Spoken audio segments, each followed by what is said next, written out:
Hello friends, hi, how are you? मैं हूँ Priyanka. Welcome to my channel your maths guide. Okay friends, we are looking at class 7th maths and it's chapter number 14, that is symmetry, and we are solving its exercises. Okay, so पिछले video में हमने exercise 14.3 का question number 3 and question number 4 complete किया. आज के video में हम exercise 14.3 का क्वेश्चन नंबर 5 स्टार्ट करेंगे. So let's we see what is question number 5.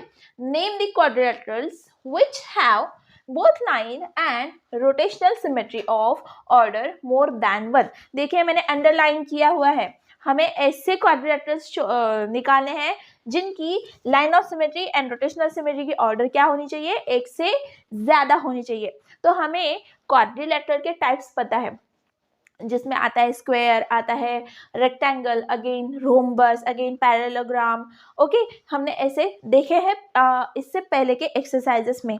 ठीक है, तो हम लेंगे स्क्वायर. ओके, स्क्वायर का देखेंगे. ठीक है, so first of all square.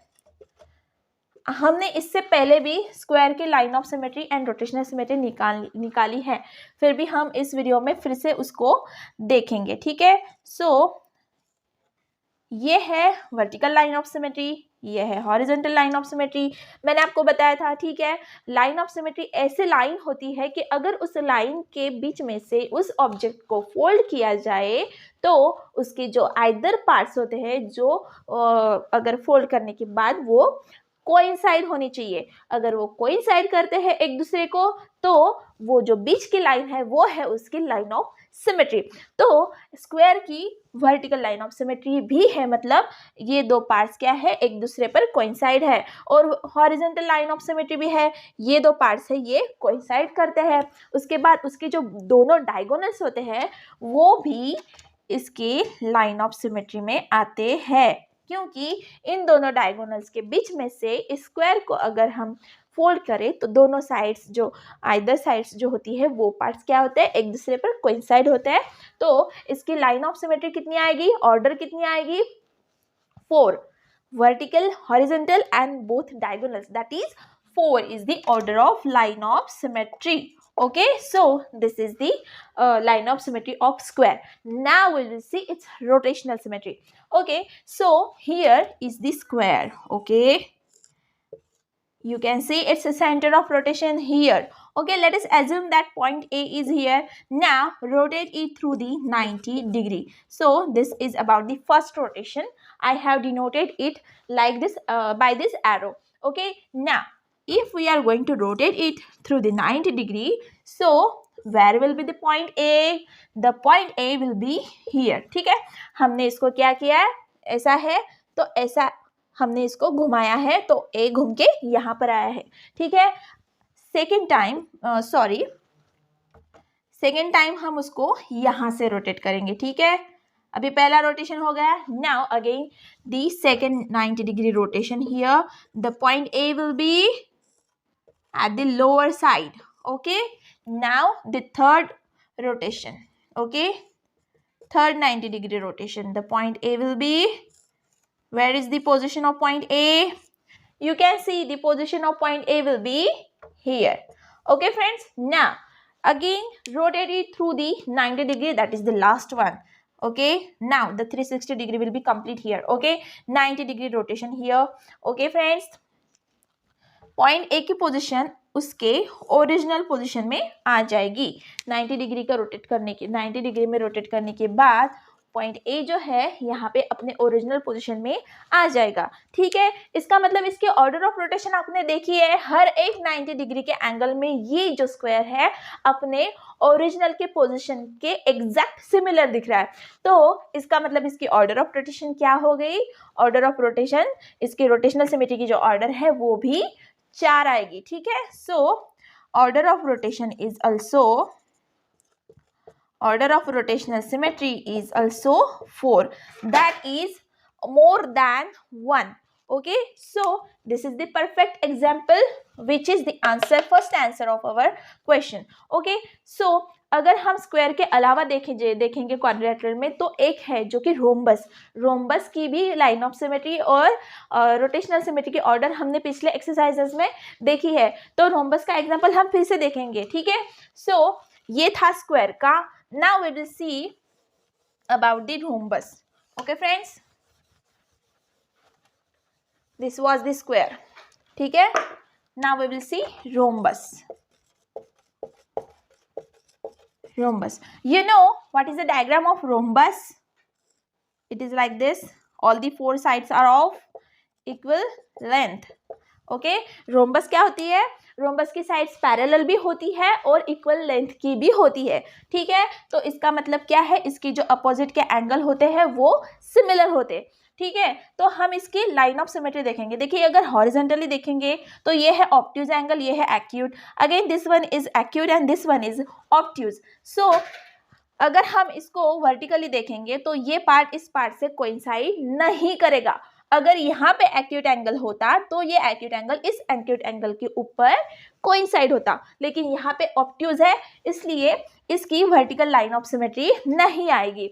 Again the same case about the horizontal line of symmetry, because in the upper side it is obtuse angle and the lower side it is acute angle, so they will not coincided with each other, so the horizontal line of symmetry is also not possible. okay, तो अगर vertical भी possible नहीं है, horizontal भी possible नहीं है. ठीक है, अगर हम diagonally इसको देखेंगे तो देखिए diagonally में ऊपर का पार्ट, नीचे ये वाला पार्ट, ये वाला पार्ट, यहाँ पर एक्यूट एंगल है, यहाँ पर एक्यूट एंगल है, और अगर दोनों को फोल्ड किया जाए डायगोनल में से तो दोनों क्या हो जाएंगे? कोइंसाइड हो जाएंगे. इसलिए ये एक्यूट एंगल इस एक्यूट एंगल के ऊपर आ जाएगा, तो ये पॉसिबल है. अगर ये डायगोनल पॉसिबल है तो the second diagonal is also possible as the line of symmetry. Hence it has two lines of symmetry, both the diagonals. okay, so the order of line of symmetry it will be two line of symmetry. Now we will see the rotational symmetry of rhombus. okay, देखिए फिर से मैंने आपको बताया rhombus के जो opposite angle से आमने सामने वाले वो सेम है. दो है ऑब्ट्यूज, दो है एक्यूट. तो ये है obtuse and these two are acute angles. So if let us assume this is the center of rotation here. Not the case about assume, it is reality. The center of rotation is here. okay, देखिए यहाँ पे अगर हम इसको 90 degree में rotate करें, 90 degree में rotate करें, अगर A पॉइंट यहाँ पर है तो देखिए 90 डिग्री में रोटेट करने के बाद ये है ऑब्ट्यूज एंगल, ये है एक्यूट एंगल. तो अगर हम इसको ऐसे करें तो ऑब्ट्यूज एंगल इस साइड में आ जाएगा. ठीक है, so it will be like this. ठीक है, ए यहाँ पर आ जाएगा, आ गया ऑब्ट्यूज एंगल यहाँ पे, ये है एक्यूट एंगल मतलब ये वाला. ठीक है, तो ये होगा 90 डिग्री रोटेशन, मतलब ऐसा वाला था पहला वाला. ठीक है, नाउ दिस सेकंड वन. ठीक है, सेकंड 90 डिग्री रोटेशन. तो ये कैसा होगा? ये जो ए है घूम के यहाँ पे आएगा और ऑब्ट्यूज एंगल यहाँ पर आ जाएगा. यू नो दैट हमने इसका केस पहले भी सॉल्व किया है पहले वाले एक्सरसाइजेस में. ठीक है, तो ए यहाँ पर आ गया. Now rotate again through the 90 degree. it will again like this. Position जो है एक्यूट एंगल की और ऑब्ट्यूज एंगल की फिर से चेंज हो जाएगी और ए यहाँ पर आ जाएगा. ठीक है, so again rotate through the 90 degree. It will be like it's original position. तो देखिए ये है 360 डिग्री का पूरा रोटेशन. यहाँ पर है 90 डिग्री, यहाँ पर भी 90 डिग्री. ठीक है, हर एक एंगल में 90 डिग्री का रोटेशन है. ठीक है, तो देखिए कितनी बार ये अपने ओरिजिनल पोजीशन के जैसा दिखा है इस रोटेशन में. तो सिर्फ एक बार. ठीक है, सिर्फ एक बार ये अपने ओरिजिनल पोजीशन के जैसा दिख रहा है, मतलब 90 + 90 180. Through the 180 degree it is looking similar as its original position. So what will be the order of rotation here? 1 and 2. Okay, तो ऑर्डर ऑफ रोटेशन इसका कितना आ गया? Order of rotational symmetry is 2. Okay friends, again more than 1. So this is also the example of this question answer as an answer. okay, so ये दो quadrilaterals है जिनकी line of symmetry और rotational symmetry के order एक से ज़्यादा है. ठीक है, तो हमारे example में एक आ गया rhombus and one is square. Okay friends, so this is about the question number 5. Now the question number 6. Let's see. After rotating by 60 degree about the center, the figure looks exactly the same as its original position. At what other angles will this happen for the figure?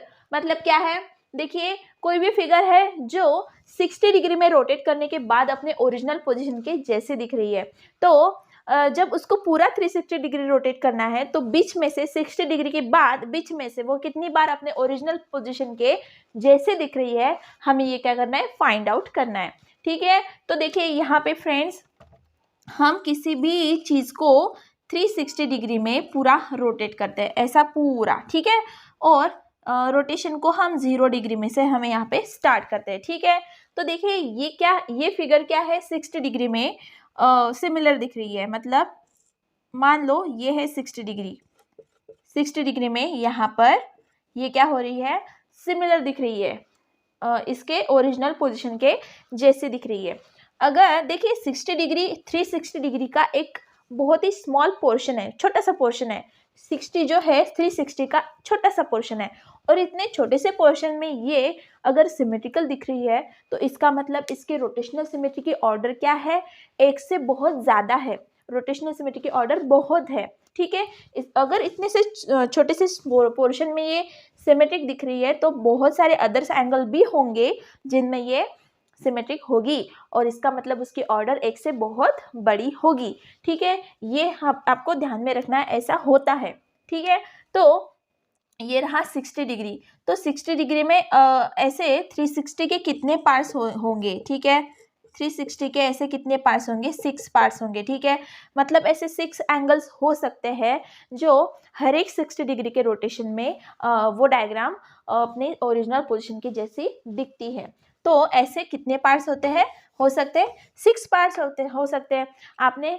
हमने इसके पहले के exercise में hexagon का example देखा था, regular hexagon का example हमने देखा था. कितने साइड्स होती है, 6 साइड्स होती है, और इसकी सारी 6 साइड्स इक्वल लेंथ की होती है, और इसका order of angle of rotation था 60 डिग्री, और हर एक 60 डिग्री के रोटेशन में ये अपने ओरिजिनल पोजीशन के जैसा दिख रहा था.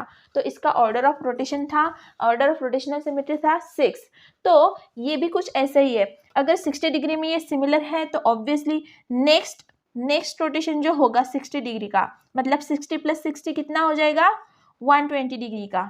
ठीक है, 120 डिग्री का. उसके बाद का नेक्स्ट रोटेशन होगा 60 डिग्री का, तो वो कितना हो जाएगा, 180 डिग्री का.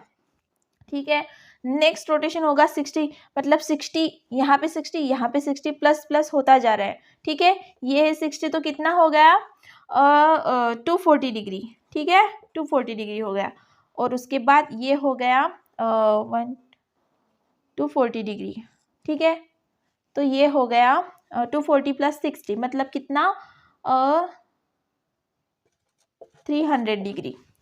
मतलब देखिए हर एक 60 डिग्री में ये हम घुमा रहे हैं और ये सिमिलर दिखेगी. तो हमें कितने एंगल्स मिल गए, हमें इतने सारे एंगल्स मिल गए, 120 degree, 180 degree, 240 degree, 300 degree and 360 degree as the last, it is the original. Okay, तो ये है रेगुलर हेक्सागन की तरह एग्जाम्पल है. ठीक है, हम इसको रेगुलर हेक्सागन भी मान ले तो सही है. ठीक है, क्योंकि ये आंसर जो है वो फिट हो गया है इस क्वेश्चन के आंसर जैसा. ठीक है, after rotating by 60 degree about the centre figure looks exactly the same as its original position. मतलब देखिए यहाँ पे 60 डिग्री है, रोटेशन में ये पूरी तरह से अपने ओरिजिनल पोजीशन के जैसा दिखता है. नेक्स्ट 60 डिग्री में फिर से ओरिजिनल दिखेगा. ठीक है, हमने आपको ये एग्जाम्पल अगर आपको अच्छे तरह से समझना है तो इसके पहले के एक्सरसाइजेस देखिए, जहाँ पे मुझे लगता है इसी एक्सरसाइज का लास्ट एग्जाम्पल है, लास्ट वीडियो का एग्जाम्पल है जिसमें रेगुलर हेक्सागन हमने लिया है. क्वेश्चन नंबर 4 में है, वो आप ठीक से देख लेना, आपको ये समझ में आ जाएगा. ठीक है, तो ये रहे उसके बाकी के एंगल्स जिसमें ये फिगर सिमिलर दिखेगी. ठीक है, तो कौन से एंगल हो गए, 60 डिग्री, 120 60 डिग्री तो हमें दिया है, 120 degree, 180 degree, 240 degree and 300 degree, 360 degree. Okay, तो ये बाकी के 5 एंगल्स है. टोटल कितने एंगल्स है, 6 है. 6 is the order of rotational symmetry. Okay, तो ये बाकी के 5 एंगल्स होंगे जिसमें से ये फिगर क्या होगी, रोटेट करने के बाद अपने ओरिजिनल पोजीशन के जैसी दिखेगी। So we will write it separately here, it the other angles will be, हम लिखेंगे other angles will be 120 degree. देखिए ये 120, 180, 240 ये क्या है, 60 के मल्टीपल्स है, ये आपको हमेशा याद रखना है। इससे क्या होगा, झट से आपको दिमाग में आ जाएगा कि आपको नेक्स्ट एंगल कौन सा आना चाहिए। ठीक है, सो इतने सारे वो एंगल्स है। ठीक है, सो इन सारे एंगल्स में से ये फिगर रोटेट करने के बाद अपने ओरिजिनल पोजीशन के जैसी दिखेगी। ठीक है, सो ये था इसका answer. Now the question number 7. What is question number 7? Can we have a rotational symmetry of order more than 1 whose angle of rotation is 45 degree and 17 degree. मतलब क्या है, दो एंगल्स दिए हुए हैं, इन एंगल्स में से फिगर को अगर रोटेट कर रहे हो तो क्या उसकी रोटेशनल सिमेट्री एक से ज़्यादा होगी, ये हमें निकालना है। ठीक है, देखिए फ्रेंड्स, मैं इसमें आपको एक सिंपल सी ट्रिक बताऊंगी। ठीक है, देखिए आपको किसी भी फिगर का ट्रायल लेने की ज़रूरत नहीं है, इन एंगल्स में से आपको रोटेशन ऐसे अपने पेपर्स पर ड्रॉ करने की ज़रूरत नहीं है। देखिए मैं आपको ट्रिक बताऊंगी, वो आपको ध्यान में रखना है। देखिए पहला एंगल है 45 डिग्री, किसी भी ऑब्जेक्ट को हम रोटेट करते हैं 360 डिग्री में, कितनी 360 डिग्री में, और 360 डिग्री के रोटेशन में बीच बीच में ये कब कितनी बार कितने एंगल्स में और कितनी बार ये अपने ओरिजिनल पोजीशन के जैसे दिखी है, ये हमें फाइंड आउट करना है, और उस पर डिपेंड होता है हमारा ऑर्डर ऑफ रोटेशनल सिमेट्री। तो देखिए पहला एंगल है 45 डिग्री का, और इस 45 डिग्री का और इस 360 डिग्री का रिलेशन है, वो क्या है, देखिए ये जो 360 है ये 45 का मल्टीपल है। अगर हम 45 को 8 से मल्टीप्लाई कर दे तो हमें आता है आंसर 360। ठीक है, इसका मतलब ये जो 360 का पूरा रोटेशन है 45 के इसमें 8 एंगल्स बने होंगे, कितने 8 एंगल्स। ठीक है, 1 2 3 4 5 6 7 8, एक एंगल होगा 45 डिग्री का, तो 45 के इसमें कितने एंगल्स बने, 8 एंगल्स। तो इसका मतलब देखिए अगर ये 45 डिग्री में मतलब ये अगर इस एंगल में सिमेट्रिकल है तो 45 के जितने भी मल्टीपल वाले एंगल है उनमें भी ये डायग्राम क्या होगी, सिमेट्रिकल होगी। तो इसका मतलब क्या है, 45 डिग्री के एंगल में ये डायग्राम सिमेट्रिकल है, तो इसकी ऑर्डर ऑफ सिमेट्री क्या आएगी, 8 आएगी। ठीक है, जब भी हम किसी 45 डिग्री में इसको रोटेट करते जाएंगे तो इसका उस रोटेशन के बाद ये अपने ओरिजिनल पोजीशन के जैसे दिखेगी। तो इसका मतलब इसकी ऑर्डर ऑफ रोटेशन कितनी आएगी, ये है 45 डिग्री का, उसके बाद 45 के मल्टीपल्स आ जाएंगे, पूरा हो जाएगा 360। तो 1 2 3 4 5 6 7 8 times it is looking similar as its original position. So the order of rotational symmetry is here 8. Okay, rotational symmetry की ऑर्डर इसकी क्या है, 8 है। तो इसका मतलब ये क्या होगा, S होगा, क्योंकि हमें मोर देन 1 कहा गया है।